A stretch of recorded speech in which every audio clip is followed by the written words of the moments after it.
Hi guys, good morning. Kararating ko lang dito sa Naga City, sa province ng mister ko. Mga 4:45 or 5 ako dumating dito sa terminal. Binaba ako dyan ng mother-in-law ng sister ko dahil sumabay ako, diretso sila ng Sorsogon. Ayan guys, dito ako dumiretso sa simbahan ng Basilica kung saan namamanatan ng poon ng Peña Francia or santo ng Naga City ng Bicol Region ng ating mahal na ina ng Peña Francia, kung tawagin nila na Mother of Earth. Sorry guys kung naiiyak ako kasi after 2 months and 2 weeks, bumalik ako kung saan yung lugar na binawian ng buhay yung asawa ko. Dito kasi siya guys namatay sa province nila. Dito ko din siya pinamisahan sa simbahan ng Basilica kung saan siya namamanata. Ayan. Yan yung simbahan ng Basilica. Diyan siya, nandyan yung mahal na ina o mother of all na namamanata siya.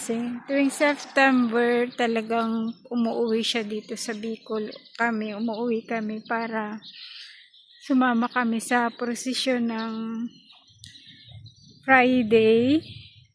Ilalabas sa dyan ng Friday ng madaling araw. Ayan yung kalsada na yan. Dyan kami nagpo-posisyon hanggang doon sa plaza. Tapos sa hapon, alauna, dadalahin na siya sa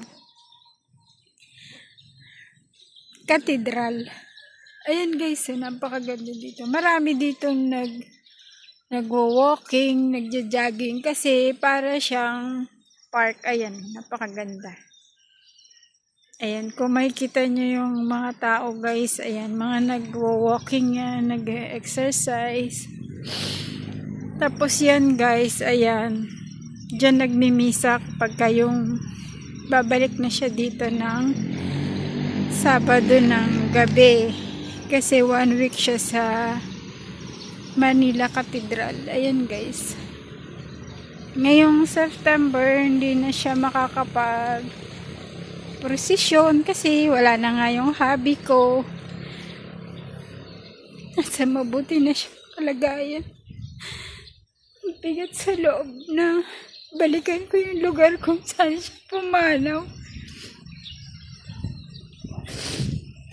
Dito kami nagsisimba. Yung sign na yun na Our Lady Peña Francia Minor Basilica.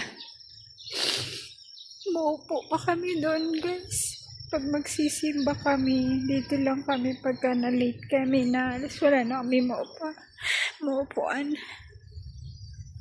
Ayun yung simbahan. Dito ko siya pinamisahan bago siya i-cremate at bago kami umuwi ng Cavite kasi yan yung request niya. Uwi kami ng Cavite.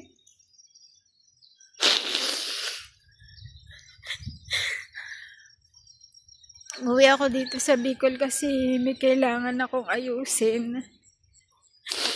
Diba guys, ngayong September din na siya makakapag-prosesyon kay ina kasi wala na siya. Ang tagal na panahon na nanampalataya siya na nagpanata kay mahal na ina hanggang sa huling buhay niya. At di na siya makalakad gusto niya pa rin magpanata sa mahal na ina.